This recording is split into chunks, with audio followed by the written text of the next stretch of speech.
안녕하세요. 전 강원도에서 아내와 횟집을 운영하고 있는 60대 남성입니다. 여러분, 물은 건너봐야 알고 사람은 겪어봐야 안다라는 말 아시죠? 단순히 처음 딱 봤을 때 인상으로 사람을 평가할 수 없다는 뜻인데요. 전 여태껏 진짜 수많은 사람들을 겪어봤지만 이번에 제가 겪었던 사람만큼 180도 다른 사람은 없었습니다. 이번에 겪었던 일로 저 역시 인생을 다시금 되돌아보게 되었는데요. 처음과 끝이 180도 다른 그 사람에 대해 여러분들에게 한번 이야기를 해드리려고 합니다. 저와 아내는 30살에 결혼해 아들 하나, 딸 하나를 낳고 지금껏 횟집을 하고 있습니다. 아들과 딸은 어릴 때부터 참 순하고 착했어요. 정말 어린 아기였을 때도 애들이 잠도 참 잘 자고 보채지도 않아서 주변에서도 어쩜 이리 순한 아기를 낳았냐 신기할 정도였답니다. 그런 저희 집에 눈물이 마를 수 없었던 시기가 있었는데요. 그땐 바로 첫째인 아들이 소아암에 걸렸던 시기입니다. 아이가 초등학교에 갓 입학했을 때 소아암 진단을 받게 되었는데요. 사실 치료를 받는 것도 힘들었지만 무엇보다 힘들었던 건 같이 병실을 쓰던 다른 아이들의 상태가 급격하게 나빠져 세상을 떠나는 모습을 봤을 때였어요. 다른 아이들을 보면서 정말 가슴이 아프고 힘들었어요. 그렇지만 그 마음을 아들 앞에서 내색할 수도 없었죠. 그래서 늘 아내와 전 눈물을 꾹 참고서 아들에겐 항상 좋은 말만 해줬어요. 그렇게 1년간의 항암과 방사선 치료를 받으며 노력을 한 끝에 아들은 소아암을 이겨낼 수 있었습니다. 치료를 끝내고 앞으로는 추적 관찰만 해보자는 말을 듣고서 병원을 나서던 날 아들이 저에게 이렇게 말을 하더라고요. 아빠, 저 산 거 맞죠? 저 이제 친구들이랑 공도 차고 친구들이랑 떡볶이도 먹고 친구들과 놀이터에서 놀아도 되죠? 그래, 그래, 태연아. 이젠 그렇게 할 수 있어. 우리 태연이 하고 싶은 거 앞으로 마음껏 할 수 있어. 제 말에 활짝 웃으며 너무나도 기뻐하던 아들의 얼굴은 지금도 문득 떠오를 때가 많습니다. 그렇게 위기를 이겨낸 아들은 정말 열심히 뛰어놀고 공부도 열심히 했어요. 그러다 보니 학창 시절엔 학교에서 우등생으로 불릴 정도였답니다. 딸은 막내였지만 누구보다 든든한 아이였어요. 아픈 오빠를 항상 살뜰하게 챙겼고 저를 누구보다 많이 생각했던 착한 딸이었습니다. 그렇게 두 아이들은 건강하게 잘 자랐고 아들은 서울로 대학을 다니게 되었어요. 그러다 보니 멀리 떨어진 아들이 많이 걱정될 때도 있었습니다. 그런 마음을 아들도 잘 아는지 대학에 진학해서도 정말 열심히 공부를 했죠. 어느 날은 학교에서 장학금을 받았다며 기뻐하면서 연락이 온 적도 있습니다.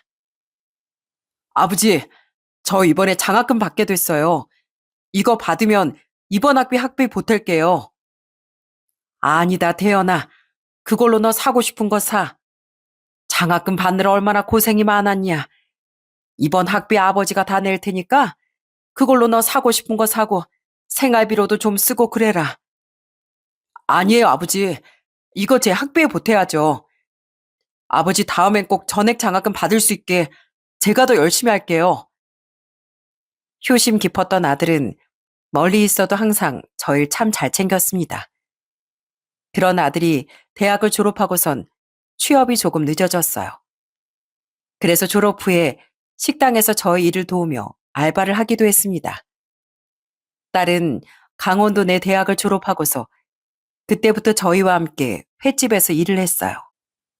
사실 워낙 공부도 잘하고 장학금도 잘 받던 아들이라 금방 취업을 할 줄 알았는데 생각보다 합격 소식이 들려오지 않아 저희도 걱정이 많았거든요.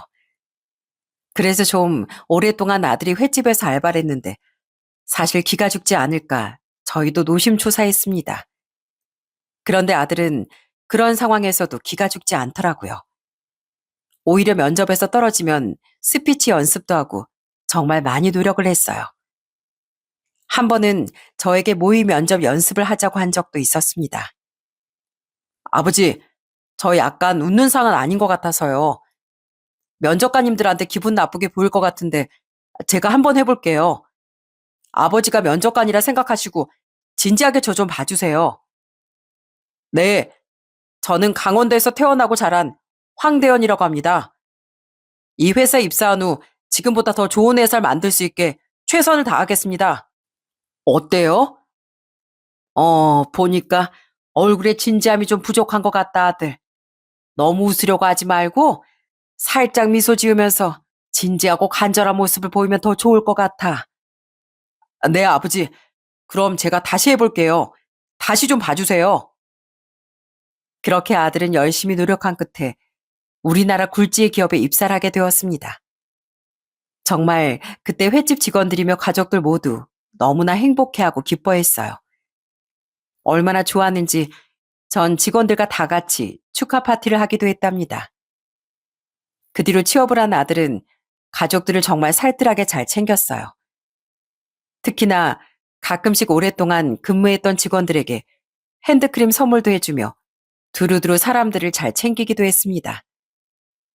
한 번은 허리가 아픈 아내를 위해 안마기를 선물해주기도 했어요. 이야, 네가 무슨 돈이 있어서 이 비싼 안마기를 다 샀어? 나중에 돈 많이 벌어서 그때 해주면 되지. 이거 미안해서 어쩌냐. 아버지가 이거 돈 줄게. 괜히 네 돈 쓰지 말어. 저 혼자 사는데 돈 들어갈 것도 없고 저한테 가족이 제일 소중하잖아요, 아버지. 안 그래도 엄마랑 아버지 허리 아프시다고 하는데 이런 거 하나 있으면 마사지 받기도 좋고요. 아버지 그렇게 미안하시면 매일 마사지 받으면서 잘 쓰시면 돼요. 그걸로 전 충분해요. 효자였던 아들뿐 아니라 딸도 정말 저희를 살뜰하게 잘 챙겼습니다. 특히나 딸은 저희와 같이 횟집 일을 하면서 힘들고 고된 일도 마다하지 않고 다 했어요. 그러다 딸이 30살에 먼저 시집을 가게 되었습니다. 사위는 평범한 직장인이었는데요. 처음 사위를 봤을 때 인상이 워낙 순하고 좋아서 마음에 쏙 들었는데 결혼하고 나서도 얼마나 착하고 성실한지 모릅니다. 휴일에 쉬는 날이면 어김없이 저희 가게와 가게 일을 도와주기도 했어요. 특히나 사위가 대인관계가 정말 좋아서 단체 손님들을 매번 몰고 오곤 했습니다. 아버님, 어머님, 예약 손님 지금 왔어요. 인원수대로 알아서 달라고 하시니까 비싼 걸로 주세요. 그리고 아버님, 다음 주에 혹시 단체 예약 받을 수 있어요? 한 20명 정도 될 것 같은데요. 아유, 그럼 되지. 우리 사이 덕분에 가게가 아주 장사가 기가 막히게 잘 되고 있어. 어쩜 자넨 이렇게 홍보를 잘하는가. 사위가 아주 우릴 먹여 살리네, 먹여 살려. 아니죠. 아버님, 어머님 음식 솜씨가 기가 막혀서 사람들이 오는 거예요. 전 그냥 알려주기만 하는 거고요. 사람들이 얼마나 칭찬을 많이 하는데요. 와서 음식이 너무 맛있다고 저한테 오히려 고맙다고 하는데 제가 어머님, 아버님 덕분에 어깨가 한껏 솟았습니다. 성격도 호탕한 사이 덕분에 저희 집은 더욱 화목하게 잘 지냈습니다. 그러다 아들이 30대 중반에 결혼하고 싶다며 얘기가 나왔어요. 예비 며느리는 평범한 직장인이었는데 소개를 통해서 만났다고 하더라고요. 처음 저희 집으로 인사를 온 날 예비 며느리의 첫인상이 너무 좋았습니다. 밥을 같이 먹는데 그 모습을 보고 정말 마음에 들었어요. 저희가 회 한 상을 내어가니 예비 며느리가 진짜 맛있게 먹더라고요. 어머님, 너무 맛있어요. 어쩜 이렇게 반찬 하나하나가 다 맛있어요? 아버님, 저 이렇게 회가 신선하고 맛있는 거 처음 먹어봐요. 어떻게 이렇게 신선해요?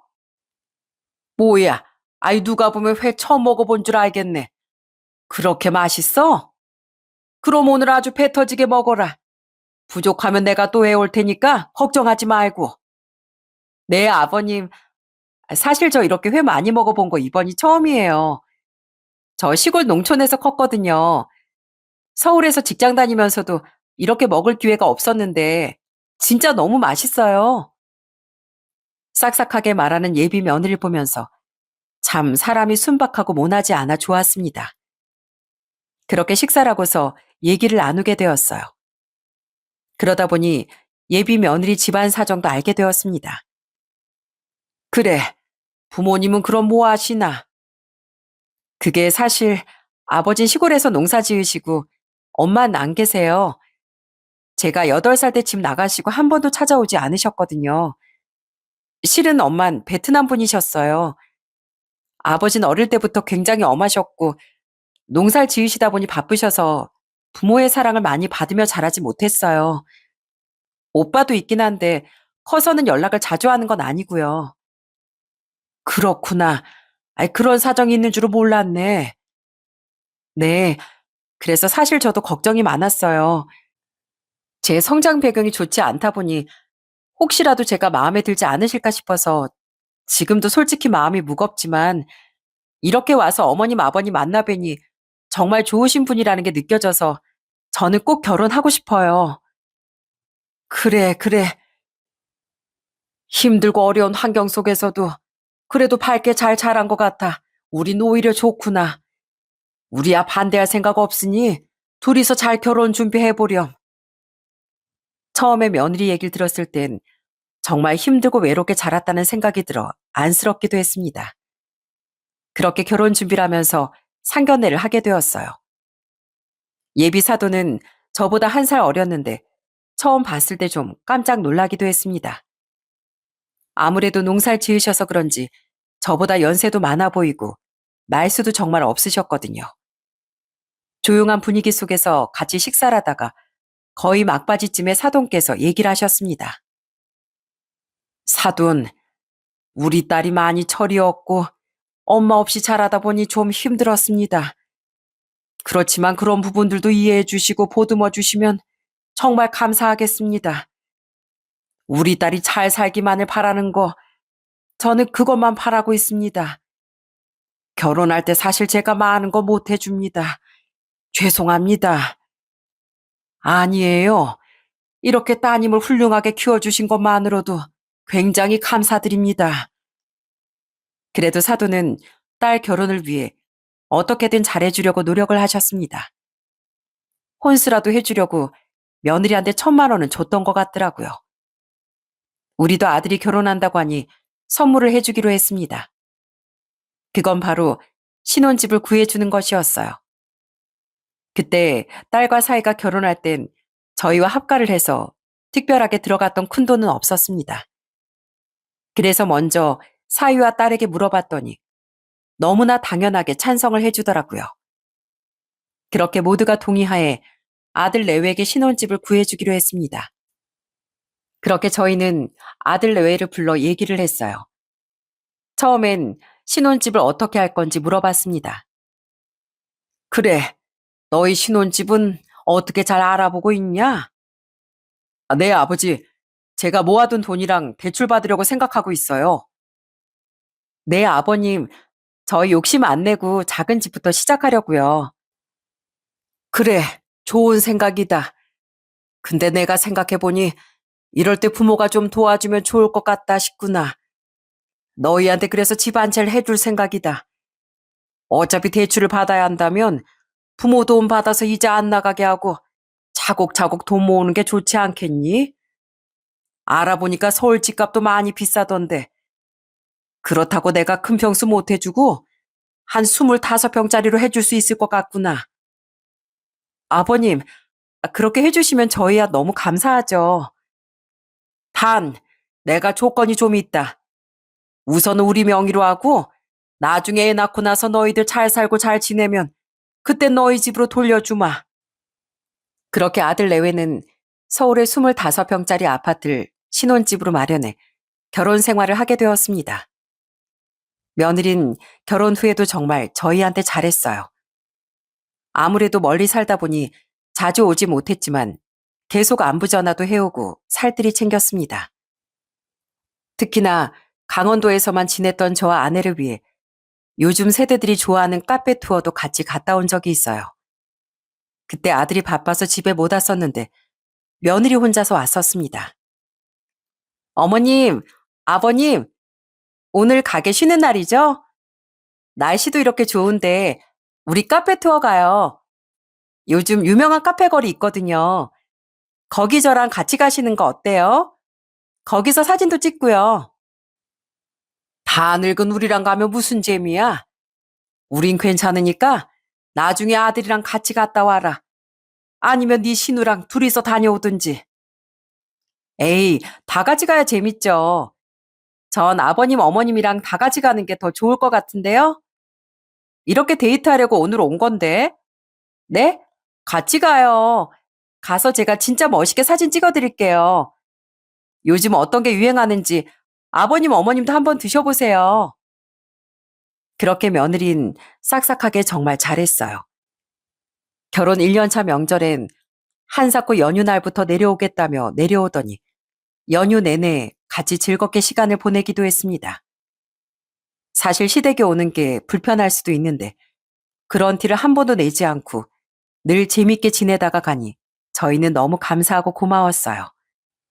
그런데 이런 며느리가 슬슬 바뀌기 시작한 건 아들이 결혼하고 2년째 되던 해부터였습니다.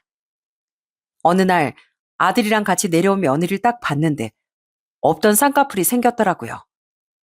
전 너무나 놀라서 물어봤어요. 뭐야, 너 쌍꺼풀 했니? 아니, 전에는 없던 게 어떻게 딱 생겼어? 쌍꺼풀 한 거야? 네, 요즘 얼굴이 좀 촌스럽게 생겼다는 소리를 많이 들어서요. 그래서 했어요. 어때요, 아버님? 좀 예쁘게 잘 됐죠? 그래, 뭐 예쁘긴 하다만 그래도 난 네 예전 눈도 예뻤는데 말이다. 에이, 아버님, 요즘 쌍꺼풀 안 하는 사람 진짜 없어요. 다들 이렇게 자연스럽게 한다니까요. 예전처럼 비싸지도 않고요. 사실 그때까지만 해도 그냥 원래 하고 싶어서 했나 보다. 별스럽지 않게 생각을 했습니다. 그냥 예뻐지고 싶었다는 말에 별말은 하지 않았어요. 그런데 얼마 뒤에 또 봤더니 며느리 코가 달라져 있는 겁니다. 그때도 제가 너무 놀라서 며느리에게 물어봤어요.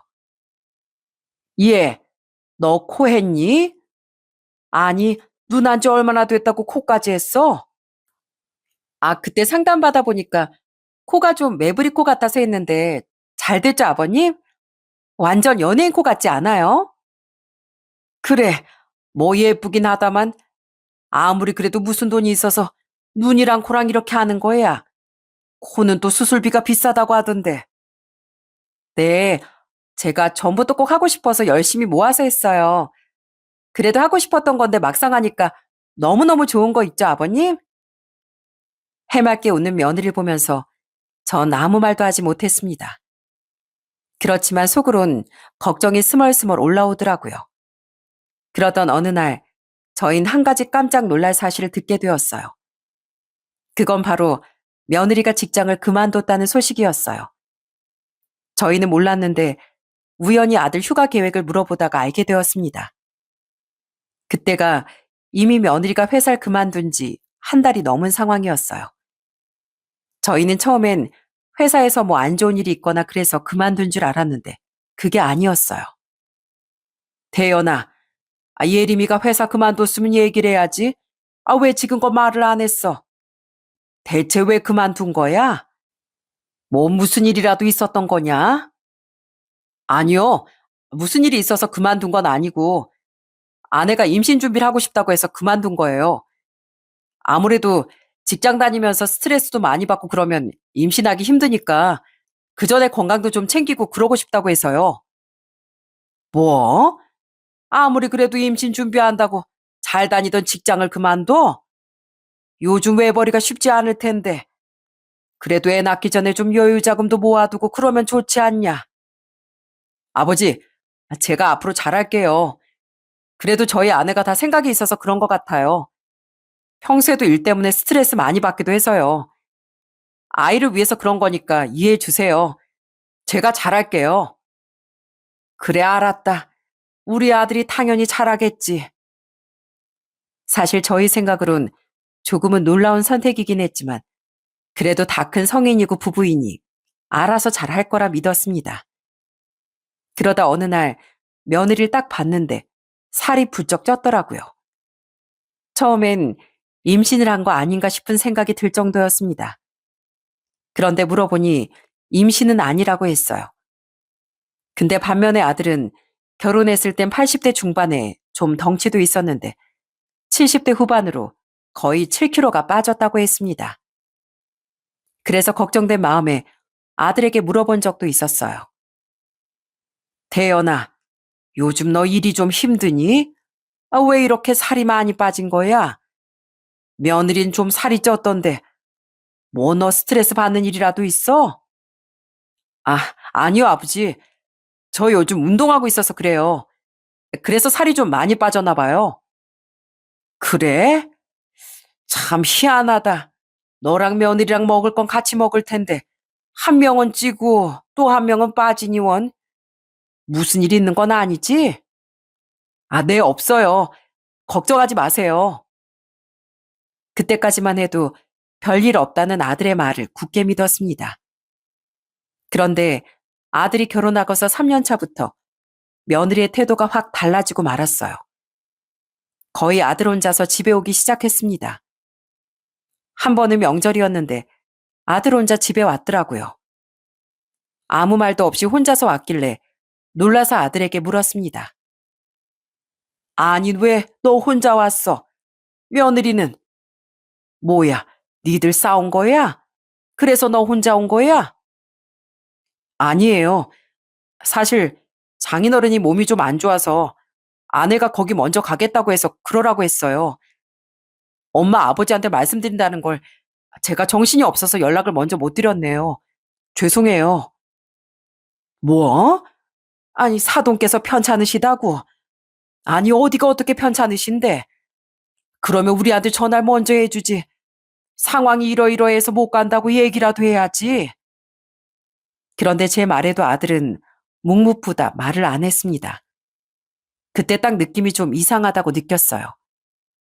그래서 제가 며느리한테 전화를 해봤는데 전화도 받지 않고 연락도 계속 오지 않았습니다. 그때 딱 뭔가 감추고 있는 것 같다고 느꼈어요. 그런데 그 느낌은 저만 느꼈던 게 아니었습니다. 아내와 딸 사위까지 다 모여서 밥을 먹고서 술 한 잔씩을 하는데 아내가 술을 마시더니 아들에게 캐묻더군요. 대연아, 우리가 누구냐? 귀신을 속여도 우린 속일 수 없다. 내가 널 어떻게 키웠는데 네가 무슨 생각하고 있는지 뭐 하고 있는지 엄만 다 알 수 있어. 그러니까 숨기지 말고 솔직하게 얘기해봐. 너 대체 지금 무슨 일이야? 무슨 일인지 똑바로 말해봐. 아니면 지금 다시 며느리한테 전화해봐. 엄마, 진짜예요. 장인어른이 편찮으시다고 해서. 그래? 그러면 알았다. 내일 일어나자마자 사돈집으로 가자. 내가 거기까지 가는 동안 시간이 얼마나 걸리든지 직접 가서 봐야 되겠어. 왜 이렇게 우리 아들 얼굴이 죽상인지 그 이유를 좀 알아야 될 것 같구나. 아내의 캐물음에 아들은 별말을 하지 않고서 술 한 잔을 마시더니 그제서야 진실을 털어놓더군요. 정말 아들 입에서 나오는 말을 듣고서 그 자리에 있던 가족들은 다 경악을 금치 못했습니다. 사실은 장인어른이 편찮으신 게 아니라요. 아내가 자기 친구 2명이랑 시간 내서 우정여행을 일본으로 가고 싶다고 해서요.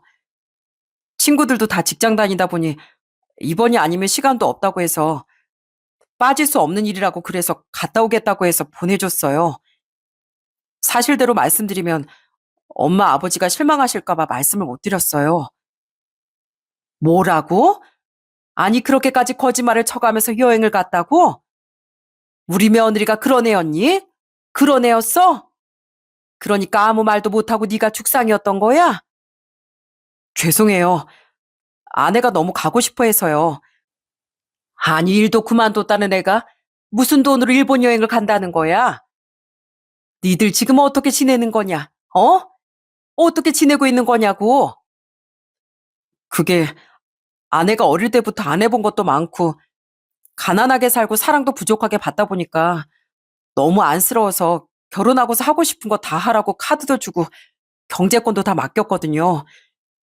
솔직히 저도 이렇게까지 할 줄은 몰랐는데 그래도 이번에 일본만 다녀오면 정말 자기가 잘하겠다고 했어요. 저희는 아들의 말에 한숨이 절로 나왔습니다. 늦게 온 바람이 무섭다고 며느리가 딱 그 케이스더라고요. 아들이 며느리를 워낙 아끼다 보니 경제권까지 다 넘겨줬던 거였는데 그걸로 아들 돈을 펑펑 쓰면서 살아왔다고 생각하니 속이 참 답답했습니다. 그래서 저희는 정말 걱정이 많았어요. 혹시라도 아들이 중심을 못 잡고 며느리한테 저렇게 휩쓸려 살게 되면 어쩌나 싶었습니다. 그런데 얼마 뒤 아들이 연락이 왔어요. 아버지, 죄송해요. 걱정 많으셨죠? 이번에 아내랑 얘기해서 잘 풀었어요. 경제권도 다시 가지고 오고 제가 관리하기로 했어요. 앞으로 너무 걱정하지 마세요.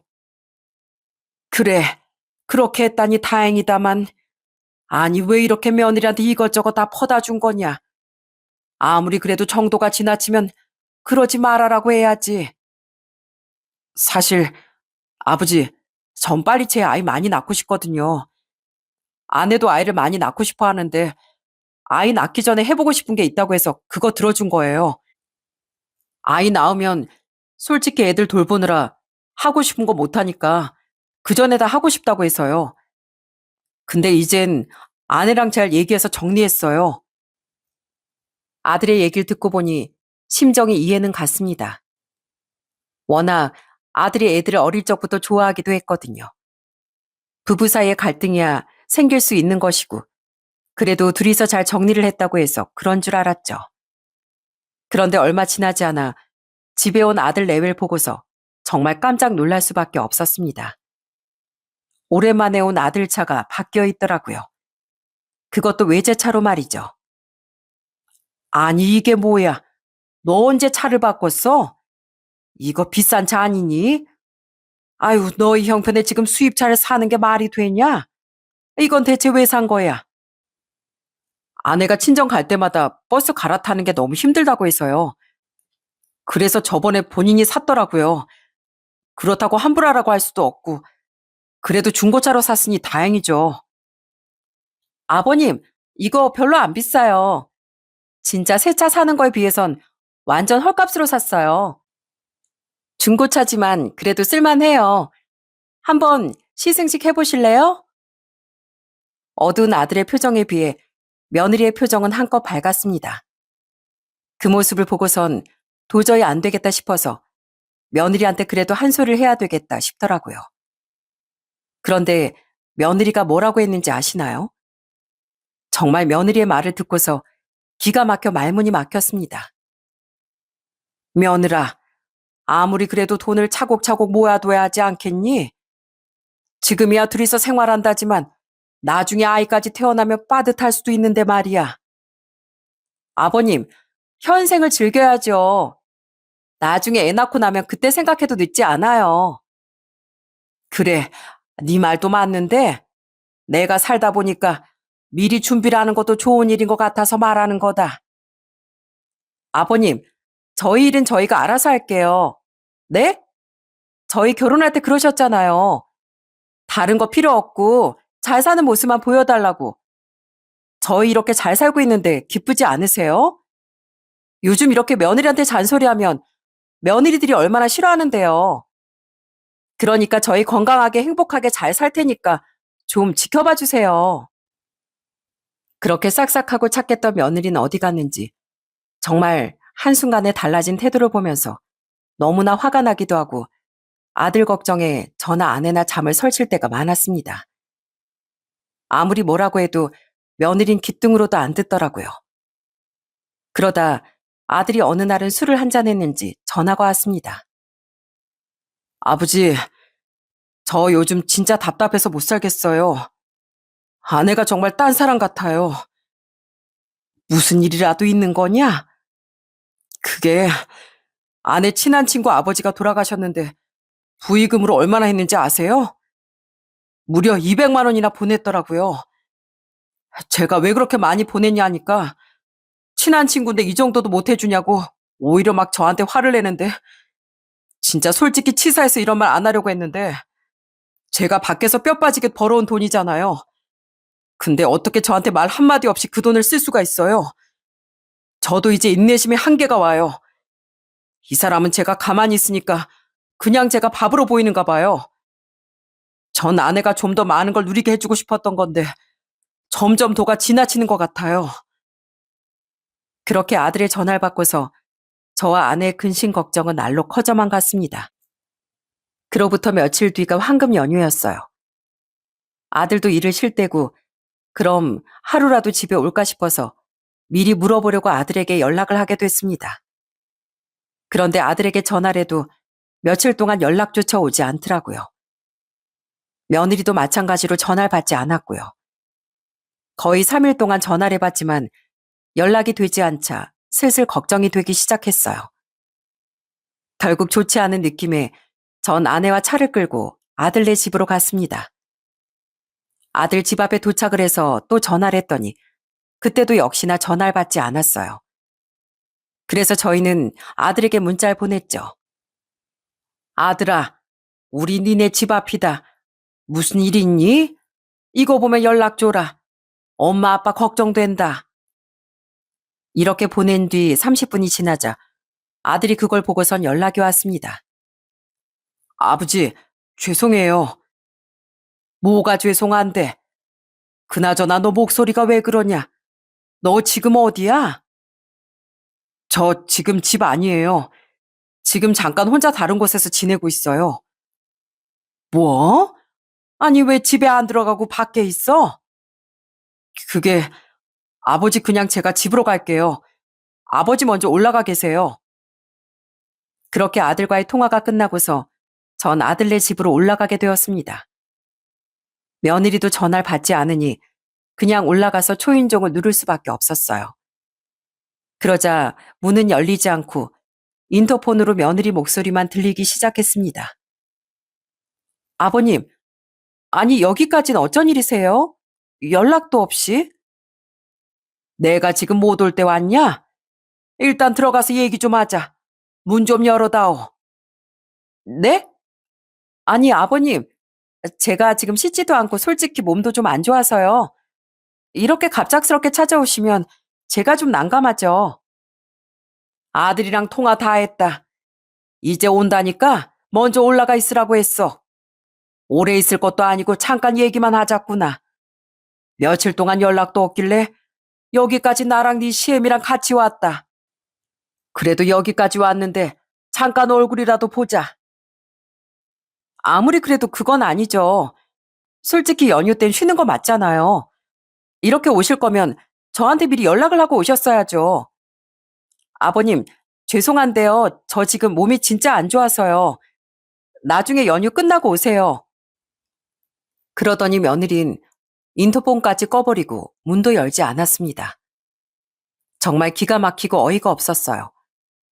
강원도에서 여기까지 달려왔는데 어떻게 문전박대를 할 수 있는지 정말 황당했습니다. 이런 며느리의 태도에 전 참을 수 없었어요. 그래서 바로 며느리에게 문자를 보냈습니다. 오늘 이 집 부동산에 매물로 내놓을 거다. 너희들한텐 잘해줄 필요가 없구나. 너희들은 이런 데서 살 자격이 없다. 부모가 올라왔는데도 문 한번 열어주지 않는 며느리 필요 없다. 딱 이렇게 문자를 전송하고 뒤를 돌자마자 10초도 안 돼 며느리가 갑자기 문을 열더니 뛰쳐나왔어요. 그러더니 언제 그랬냐는 듯 갑자기 다급한 목소리로 말을 하더라고요. 아버님, 어머님, 죄송합니다. 들어오세요. 얼른 들어오세요. 전 너무 갑작스러워서 놀라서 그런 거예요. 죄송해요. 왜? 이제 그 문자 보고 나니까 현실이 좀 느껴지냐? 집을 판다고 하니 그래서 허겁지겁 문을 여는 거야? 아니, 그게 아니라요. 사실은 집이 너무 더럽기도 하고 제가 지금 씻지도 않고 그래서요. 그래서 선뜻 들어오시라고 말을 못했어요. 죄송해요. 정리라도 되어 있으면 제가 들어오시라고 할 건데 어쨌든 제가 집을 치우질 못했어요. 얼른 들어오세요. 그제서야 저와 아는 아들네 집으로 들어갈 수 있었습니다. 그런데 딱 집에 들어서자마자 전 집안꼴을 보고서 기절초풍하는 줄 알았어요. 입구에서부터 냄새란 냄새는 정말 그렇게 날 수가 없었습니다. 이게 무슨 돼지우리인지 뭔지 온갖 쓰레기들은 죄다 여기에 모아둔 것 같았어요. 거기다가 술병이 아주 여기저기 막 널려 있었습니다. 보니까 방금까지도 막 술을 마셨는지 음식이랑 남은 술이랑 같이 상이 차려져 있더라고요. 그 모습을 보면서 정말 기가 막히고 어이가 없었어요. 이런 상황이니 며느리도 갑자기 온 저희를 보고서 당황할 수밖에 없었던 거였죠. 그래서 전 며느리에게 물었습니다. 너 지금 술 먹었니? 아니, 아프다 내가 술을 마셔? 도대체 이게 뭔 상황이야? 아버님, 그게 아니라요. 진짜 전 아버님, 어머님이 오실 줄 몰랐어요. 오늘은 제가 기분이 좀 울적하고 우울해서요. 그래서 낮술을 좀 했어요. 지금 네가 결혼한 사람이 맞는 거냐? 집안 꼴은 도대체 이게 뭐야? 어? 아니, 쓰레기장도 아니고 여기저기 쓰레기에 설거지는 왜 이렇게 쌓여 있어? 아니, 너 원래 이런 애였냐? 이런 애였어? 거기다가 살은 또 왜 이렇게 찐 거야? 전에 봤을 때보다 더 쪘네, 더 쪘어. 정말 저와 아내는 할 말을 잃은 채 집안 곳곳을 둘러봤습니다. 그랬더니 아주 난장판이 따로 없었어요. 거기다가 며느린 맨날 놀고 먹기만 했는지 살이 완전 많이 쪘더라고요. 어디서부터 무슨 말을 해야 하나 싶던 그 순간 아들이 딱 집으로 도착했습니다. 아버지, 엄마 오셨어요? 넌 도대체 어딜 갔다 오는 거야? 왜 집에는 안 있고 지금 다른 데서 지내고 있는 거냐고? 어디서 자다가 지금 이제 오는 거야? 죄송해요, 아버지. 고개를 숙이며 들어오던 아들은 그제서야 집안 꼴을 본 듯 했습니다. 그러더니 갑자기 헛웃음을 짓더니 기가 막혀 하더라고요. 그러다 아들은 깜짝 선언을 했습니다. 진짜 당신 끝까지 정신 못 차리는구나. 아버지, 엄마, 저 이 사람이랑 이혼하겠습니다. 여보, 그것만은 절대 안 된다고 했잖아. 제발. 내가 이렇게 술 마시는 것도 당신 때문 아니야? 당신이 이혼하자고 요구해서 내가 이렇게 지금 술 먹고 있는 거잖아. 나 도저히 너 감당 안 돼. 날 계속 속인 것도 감당이 안 되고, 거짓말하는 것도 감당 안 되고, 당신처럼 사치 심하고 가정을 돌보지도 못하는 사람인 줄 알았으면 나 당신이랑 결혼까지 안 했어. 어떻게 이런 사람인 걸 그동안 감쪽까지 속였어? 여보, 나 진짜 당신하고 이혼하면 더 이상 나 어디 갈 데도 없단 말이야. 이렇게 부탁할게. 제발, 내가 이렇게 사정할게. 제발 부탁이야. 이혼만은 말아줘. 저희는 아들의 선언에도 깜짝 놀랐지만 갑자기 며느리가 아들 앞에서 계속 무릎을 꿇고 비는 모습을 보면서 더 놀랐습니다. 그러면서 아들 입에서 나온 소리를 듣고 저와 아내는 아주 경악을 할 수밖에 없었어요. 그저 돈 펑펑 쓰고 집안일을 안 해서 그런 줄 알았는데 숨겨진 진실이 또 있더라고요. 아들은 열불을 내며 소리를 쳤습니다. 너, 너 도대체 왜 그랬어? 도대체 왜 그랬냐고?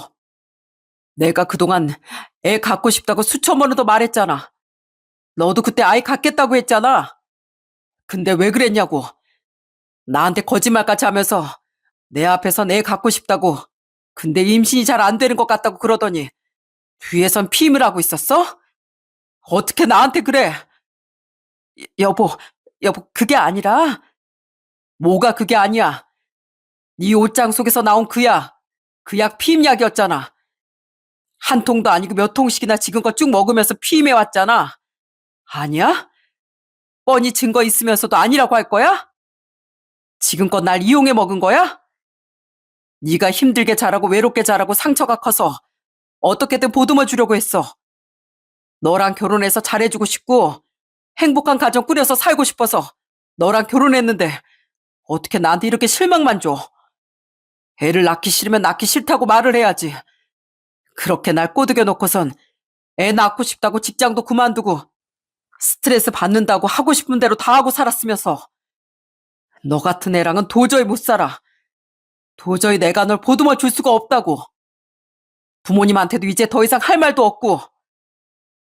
여보, 여보, 나 이제 진짜 살 빼서 아이 가질게. 난 그냥 당신이랑 좀 신혼을 즐기고 싶어서 그랬어. 신혼을 즐겨? 그래 놓고선 친구들이랑 허구한 술 마시고 나랑은 저녁이나 제대로 먹어본 적이 있어? 한 끼 집에서 먹는 밥 제대로 차려본 적이라도 있냐고. 네 그 거짓말이 정말 진절머리가 난다. 진절머리가 나. 언제까지 네 혓바닥에 내가 속을 것 같아? 이제 네 거짓말 다 들통났어. 네 얼굴도 보기 싫으니까 당장 이 집에서 나가. 썩 꺼지라고. 저희는 아들의 말에 정말 화가 머리끝까지 났습니다. 어떻게 그런 짓을 할 수가 있는지, 여태껏 아이만 기다리고 있던 아들을 저희는 잘 알고 있었기에 그 사실을 알고 아들이 얼마나 큰 배신감이 들었을지 상상도 할 수 없었습니다.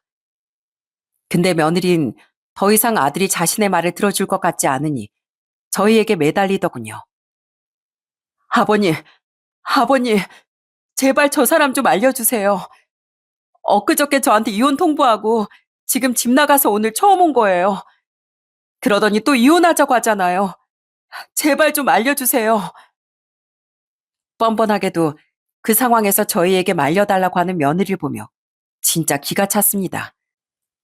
얼마나 저희까지 물러봤으면 그 상황에서 자신의 편을 들어줄 거라고 생각을 했겠어요. 그래서 전 그 자리에서 단칼에 잘라냈습니다. 나도 이혼 대찬성이다. 너 같은 며느리 필요 없어. 지금까지 네가 했던 행동들 다 정상인 줄 아니? 우리 아들 돈으로 성형해. 명절에 가족들 내팽개치고 여행 가. 말도 없이 외제차 사는 것뿐만 아니라 거짓말로 피임까지 해. 네 그 새치여에 도란한 우리 아들 불쌍해서라도 절대 너 용서 못한다. 네가 감히 우리 아들이 어떤 앤데 마지막까지 너 불쌍하다고 어떻게든 감싸려고 노력한 애를 넌 어떻게 이렇게 뒤통수를 쳐? 썩 나가라고. 아버님, 제가 지금 어딜 가요? 나가. 당장 이 집에서 나가. 한 발자국이라도 들어올 생각하지 말고. 아버님, 아버님 제발요. 제가 정말 잘못했어요. 제가 앞으로 더 잘할게요. 잘할 테니까 제발 한 번만 용서해 주세요.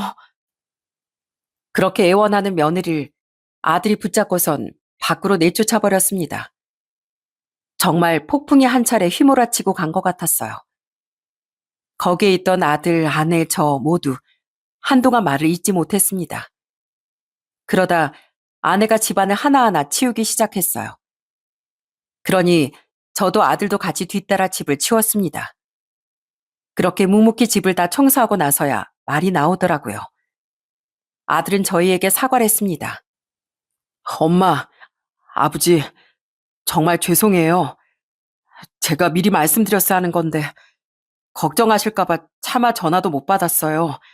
죄송해요. 이왕 서울로 오신 거 이참에다 말씀드리려고 이렇게 온 거예요. 저 결정했어요. 저 사람 다신 용서 안 해요. 그래, 네가 얼마나 생각을 많이 했겠니? 그 네 결정 우린 존중한다. 우리도 쟤 용서 못한다. 그래, 그동안 혼자서 속이 얼마나 문드러졌겠냐. 이제라도 사실을 알았으니 다 정리하자꾸나.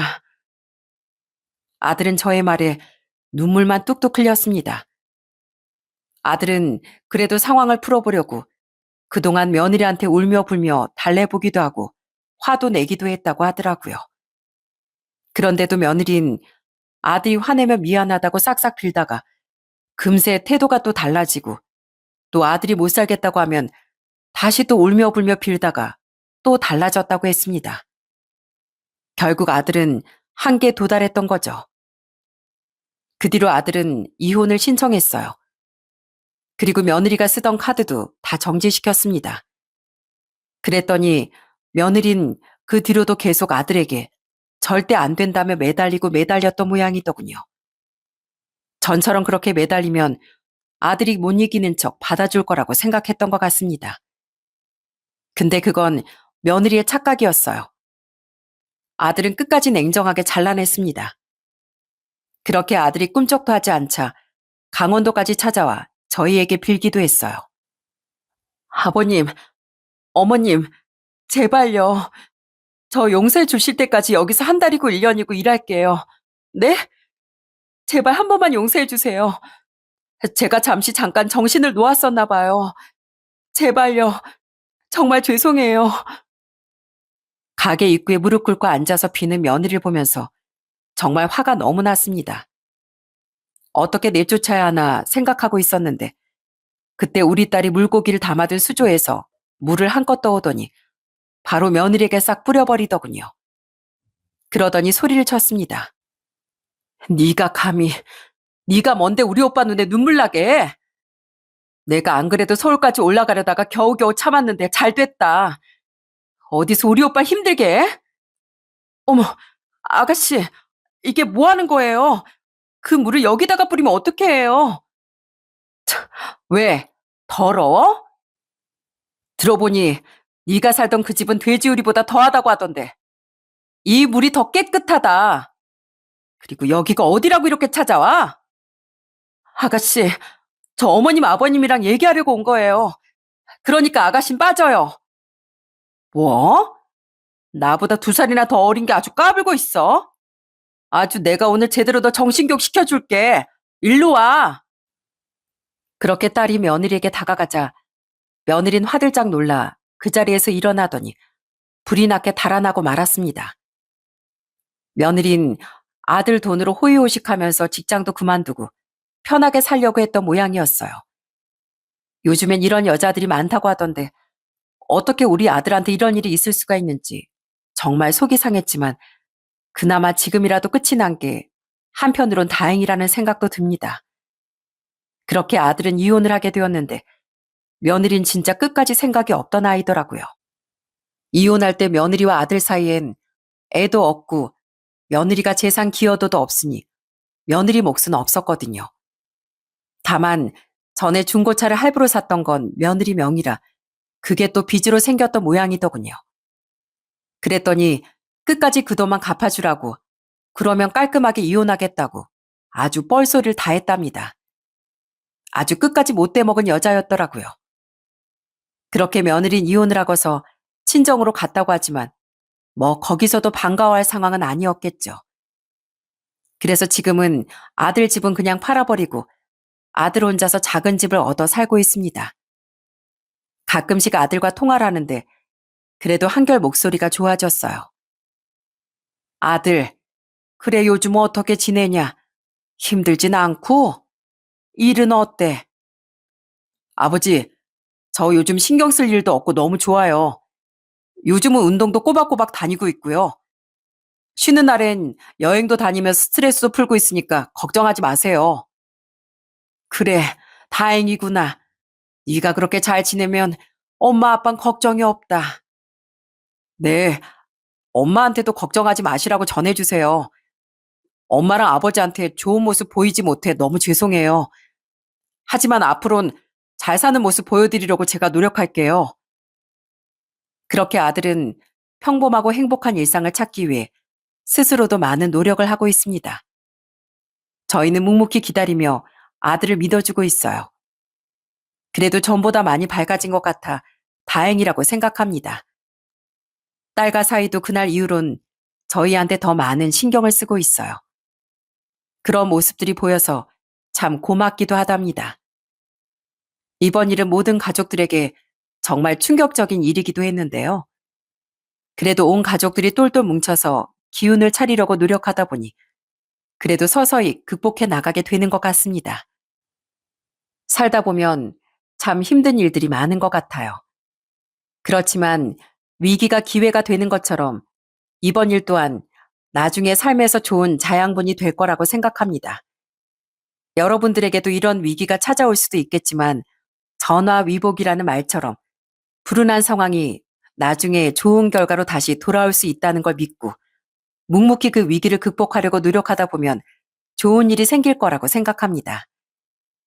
여러분들의 인생에도 행복이 가득하시길 바라며 전 이만 제 사연을 마치겠습니다. 끝까지 들어주셔서 감사합니다.